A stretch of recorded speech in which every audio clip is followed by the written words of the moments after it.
listen to Benjamin Straumann, who is here ERC Professor of History at the University of Zurich and Research Professor of Classics at NYU, and Alberico Gentili, Senior Fellow at New York University School of Law.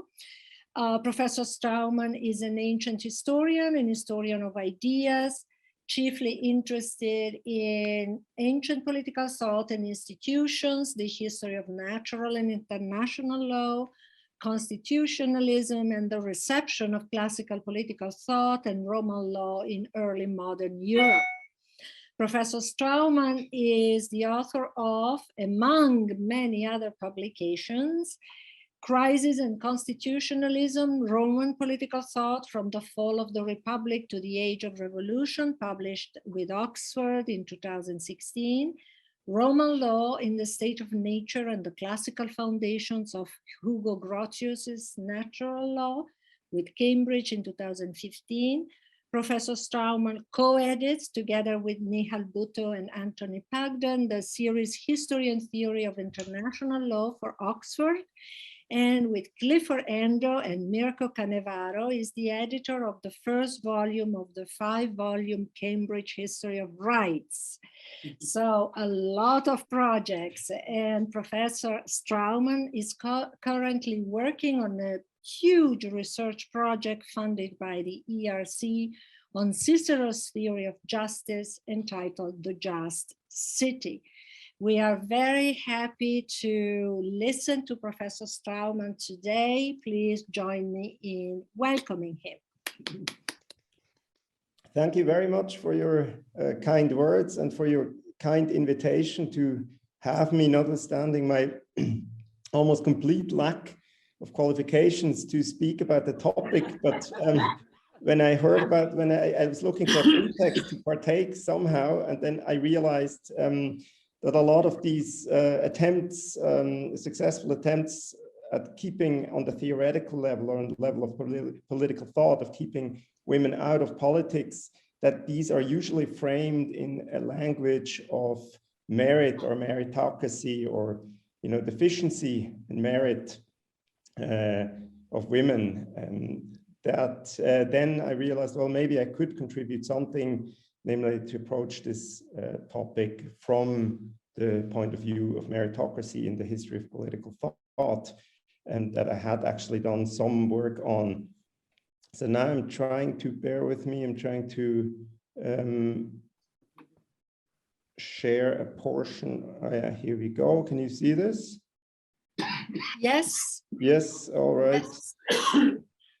And okay, so the structure of my talk today, I would like to first talk a bit about nature or natural law as an argument for male meritocracy, the kinds of issues that Julia in her Pouvoir monograph talks about, especially in the second chapter about Aristotle. And then I'd like to talk maybe a little bit more at length in a second step about skepticism vis-a-vis merit. And I think we actually find in classical antiquity among Roman writers and in the Roman evidence, we find a kind of interesting alternative to the Aristotelian views that Julia depicts in her second chapter. And I'll say something about Cicero. And then I think there's a lot of interesting material actually in the Roman legal materials, as private Roman law, a little bit public Roman law. And if we get to it, which I seriously doubt, could also talk about the early modern reception of this skepticism vis-a-vis merit. And I want to close by proposing that we could look to Roman law, Roman natural law ideas as a kind of forerunner of Poulain de la Barre and perhaps Condorcet. I want to see what you think about that. So we could start with Aristotle, the idea, the question whether women are somehow different by nature. And this is a famous passage that Julia, of course, also discusses and interprets. The point is that women, according to Aristotle, do have topuloitikon, the capacity to deliberate, even deliberate very well, but they lack somehow the necessary, that buloitikon lacks the necessary authority. It's okyron, it doesn't really gain efficacy in the world. So it's slightly different case as in the case of the slave or children, but the point is that women's buloitikon lacks authority. And that seems to be so for biological reasons. You know, there's the passage you discussed, Julia, in your Pouvoir des Femmes on page 85, from the History of Animals, from Aristotle's History of Animals. And the point being that those who have more teeth are better able to fight. And so that seems to be an argument for some kind of superiority, of some kind of merit. And in the second book of the Historia Animalium, he makes the case, the famous empiricist that he is, that males have more teeth than females in the case of men, sheep, goats, and swine. And the more teeth they have, the more long-lived they are as a rule. So that's, my son just had to count for his primary school my teeth and his mother's teeth, and found out that we have actually the same amount of teeth. Aristotle missed that. Also, when it comes to life expectancy, he might have also missed something. But so this is one of the claims about biological differences that we encounter in Aristotle's biological or zoological work. Now, when it comes to ethics, and ethics as a ethics and politics, Aristotle points out that most political ideas are meritocratic in the Greek world. He thinks even everyone is agreed that distributive justice has to be based on merit, on worth, on some kind of axia of some sort, but not everyone agrees about the criterion of merit. And then it becomes clear that, you know, aristocrats think virtue is the sole criterion of merit. Oligarchs think wealth is the sole criterion. Democrats, to get back to Julia's topic, Democrats think being freeborn is enough, but it's not quite enough. It's being freeborn, having a certain age, and being male. That is the merit that the Democrats look to. So now, having given this kind of Aristotelian background, I want to change tack and look to a few to the Roman evidence.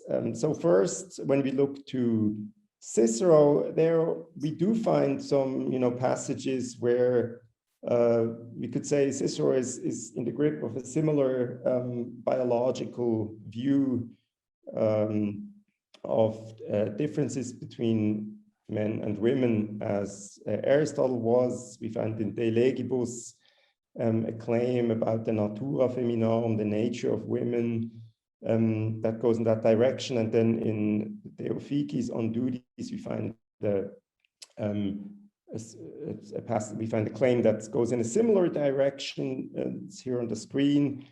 But then there's also in Cicero, not specifically with regard to gender, but with regard to merit in general, there is palpable skepticism as to how to recognize it. So in the Possessio, there's a famous passage that's always used as evidence that Cicero was a meritocrat, because, you know, the people have to, as a whole, have to choose those who are actually virtuous and spend some effort for the state.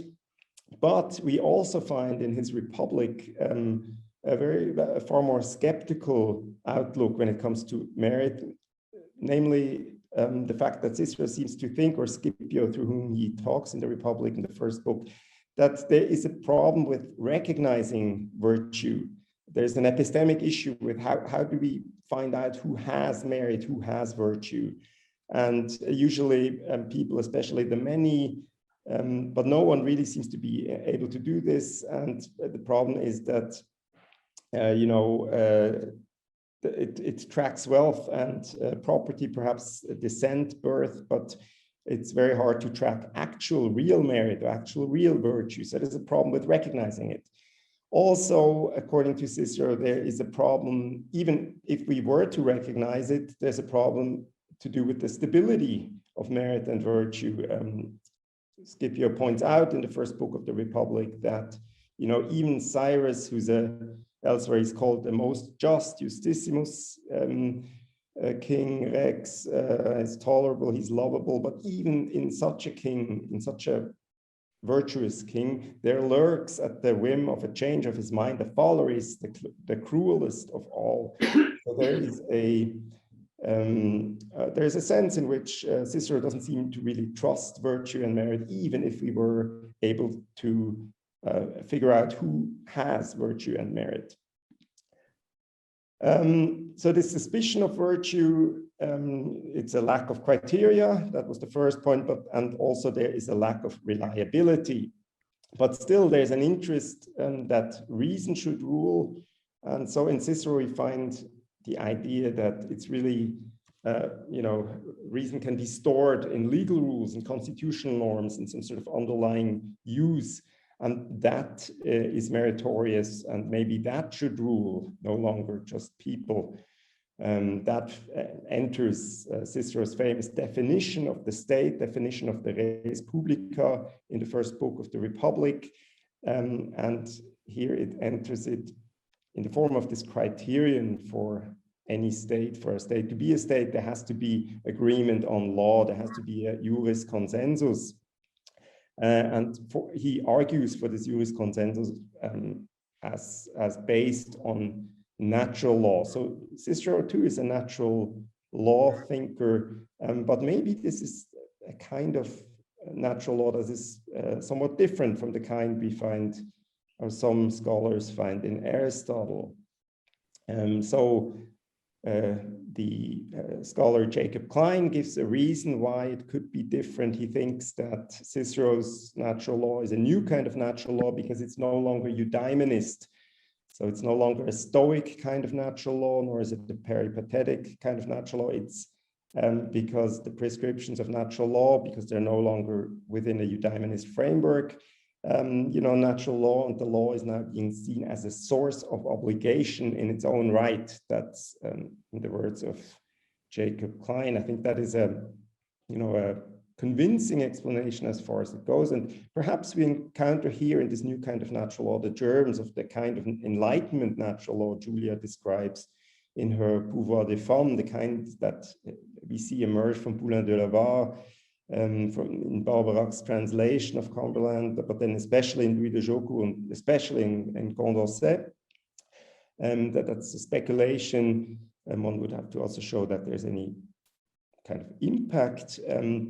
But that Cicero must have been aware of the implications of this kind of new kind of natural law. One can perhaps see in this passage also from the Republic, from the third book. In this passage, we find criticism of a law, the Voconian law, which one of the speakers of the dialogue, Philus, points out. This law was passed in the interest of just men's utility, and it is highly injurious to women. In mulieris plena est injuriae. So why should a woman not have money? He points out indignatedly, and that law was passed in 169 BC, and it prohibited wealthy men to name women as heirs, but still let them leave legacies to a certain extent, but only maybe to 50% of their overall estate. And so we find here criticism on the grounds that this is unjust, this kind of distinction between men and women. And now moving on from Cicero to Roman law, we can find in in Gaius institutes from the 2nd century AD, but this reflects already earlier Roman legal thinking. In private Roman law, we find the idea that actually there is no valid reason, there is no pretiosa ratio why women should have a tutor mulieris, which they usually had to have. Gaius points out that for the common allegation that on account of levity of disposition, they are readily deceived, and that it is therefore right that they should be controlled by the sanctionary power of a guardian, of the auctoritas tutoris, that this idea seems rather specious than true. Gaius also points out that women of full age already deal with their affairs for themselves, largely. And then we find in the same vein we find in the Digest, we find the idea when the liability of a ship owner for her captain's transactions is discussed, that it's really immaterial whether the ship owner be male or female, the liability is always the same.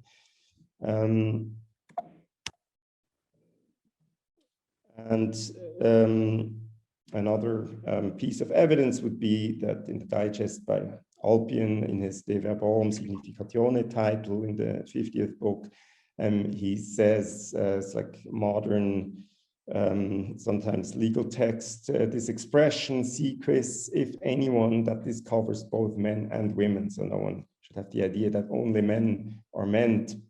So one could perhaps say that in private Roman law, free women, if they were married, if they were in a marriage sine manu, they were not subject to authority, had a lot of legal capacity. This obligation to have a tutor was eroded already in the late Republic.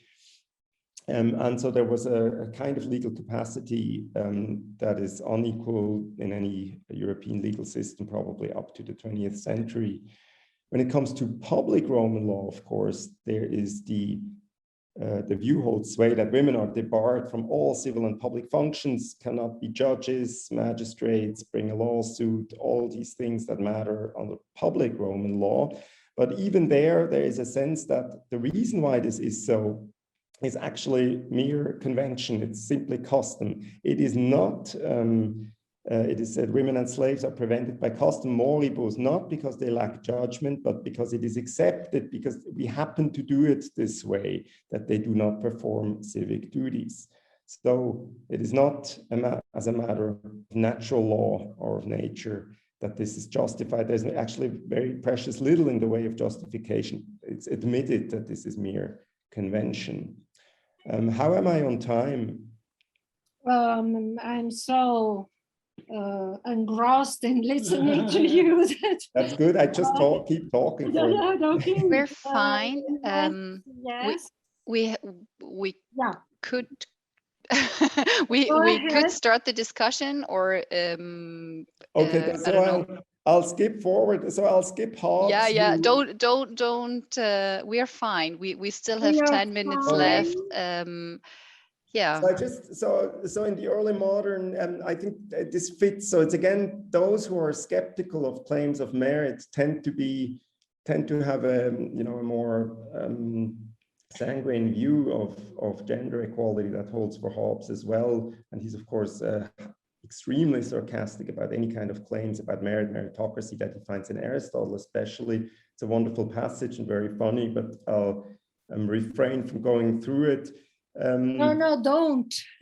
Well, Benjamin, because we could say something else, which is that we have anticipated to have closing remarks, but actually it's open. So there could be, we can play a little bit with this, with the questions at the end, but this seems to be so important that you can take, say, 5 minutes, if it's okay. All right. Benjamin.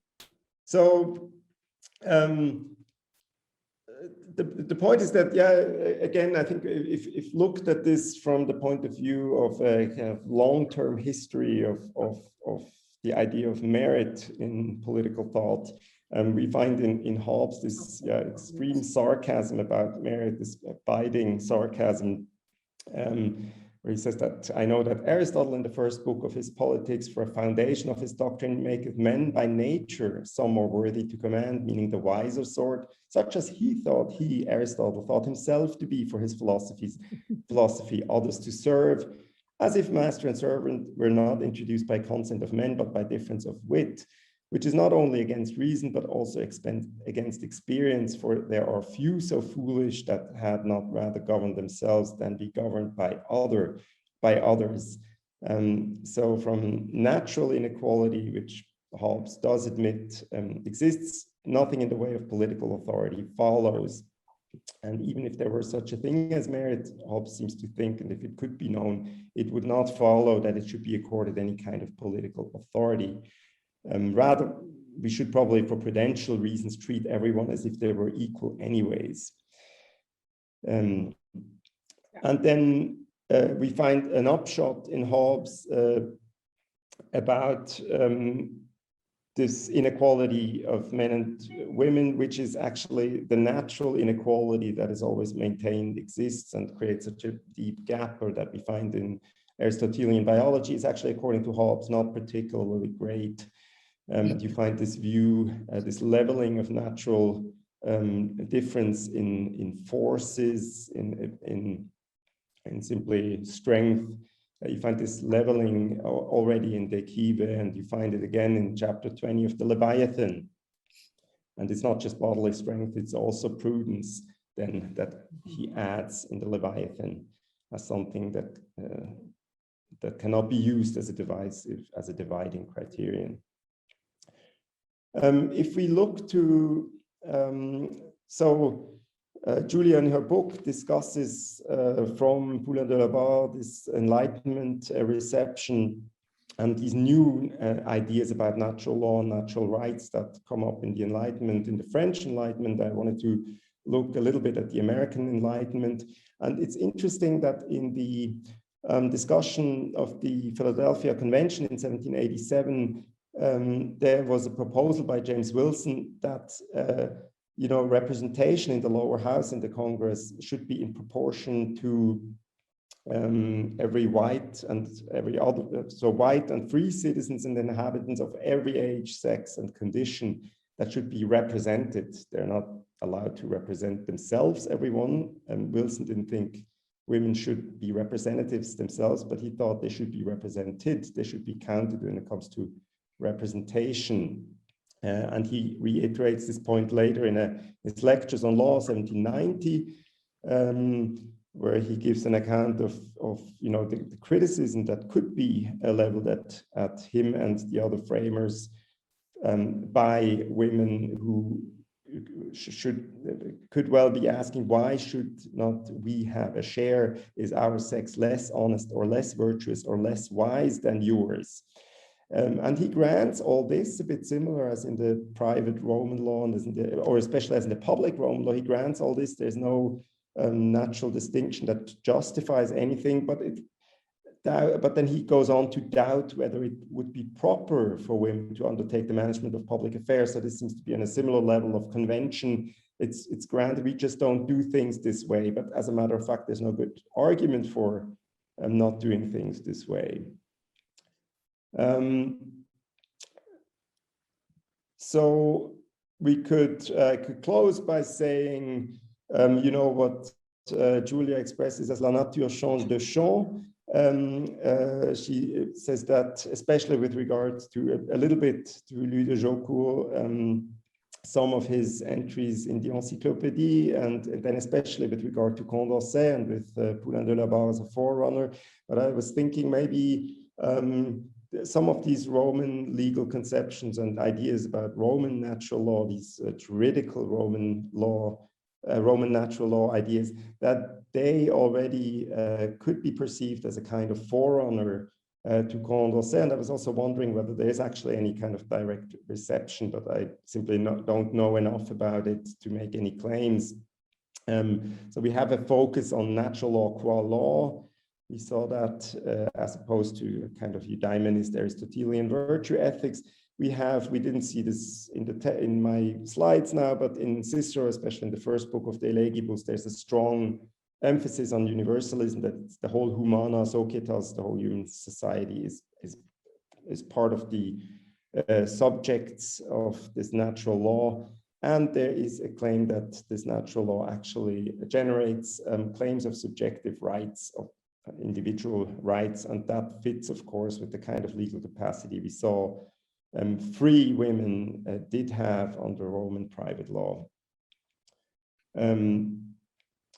So yeah, so I'll close with that, and I look forward to your questions. Thank you so very much. Thank you, Benjamin. Yes, I think we can ask questions now, but also think about possible questions for the end, because all this sort of larger picture will emerge in the second part of our afternoon with Guillaume Leduc, with Anthony Pagden's paper contributions, and also with my final, in a sense, going back to the thick of the Aristotelian paradigm. So very, very happy. But if there are questions, please. They are very, very welcome.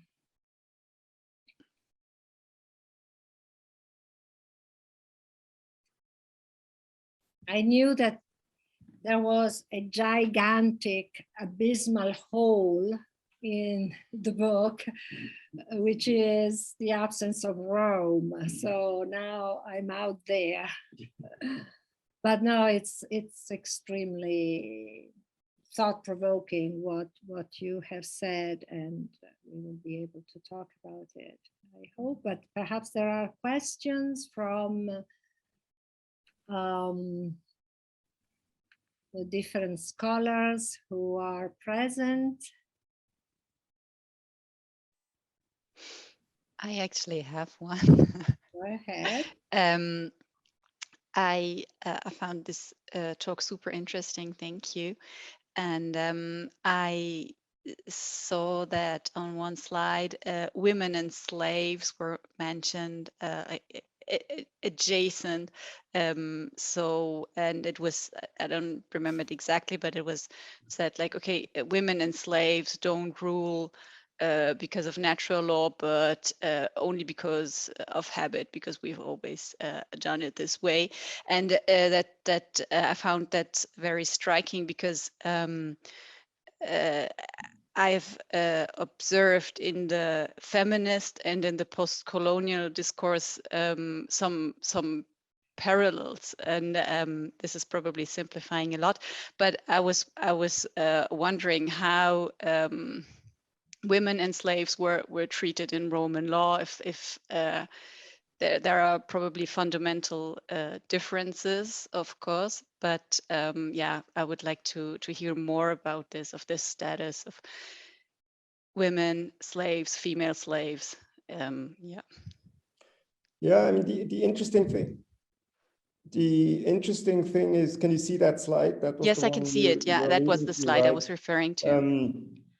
So there is, of course, there's a sense of a complete lack of legal capacity, but first in, archaic, and then the law of the, say, up to the Middle Republic, Roman Republic or so, there's a sense that everyone lacks legal capacity who's not the paterfamilias, and so in that sense, free daughters of the paterfamilias are no different in status than the free sons of paterfamilias when it comes to this lack of legal capacity. And then they are not sui juris, they cannot really do much on their own. They're of course free, otherwise they're not slaves, so that is a further distinction, but there's no distinction between, again, the females and males in that regard. And then once they are no longer under the power or authority of this paterfamilias, be it because he dies, or be it because there's a legal way, a process of gaining legal capacity, even if he's still alive. Once they're no longer under this authority, then there is a marked distinction between men and women in that women, I mentioned it briefly, there's a need for a tutor muliere, someone who takes care of their business. But that actually completely erodes by the time of, the classical jurists, as even already in Gaius. I think by the time really of the late Republic, the last century BCE, this has become a mere formality. And as Gaius points out, as a matter of fact, as a matter of legal fact, women take care of their affairs exactly the same way as men do. And they could actually even, they could get rid of tutors and put in place someone they could, for all practical and purposes, engage in all sorts of, they could sue, they could own property, all these things, which is a huge difference, say, to Greek law, where these things were not possible to that extent. So I think it's probably from this private law domain then that we see a spillover into public Roman law, that there's all of a sudden these doubts as well. Actually, as a matter of fact, we have to acknowledge that there's no real reason why this is so, that women shouldn't be judges and so forth. And it's obviously not by nature. It's just how we happen to do things around here. And you see actually in James Wilson strikingly similar language. And Wilson, of course, knew Roman law fairly well, so he might have gotten it from there. Thank you.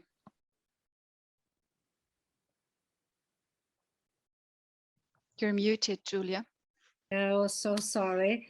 Thank you for the question, Charlotte. Thank you for the reply. More questions on this twists and turns of natural law at the end, but I suggest that we immediately get to listen to Guillaume Leduc. There's actually a break. Well, I was would you like to skip the break? Diplomatically alluding to the fact that I think we should skip the break, if you agree, because it's not really as if we had cookies and coffee. So if it's okay, perhaps we should go to the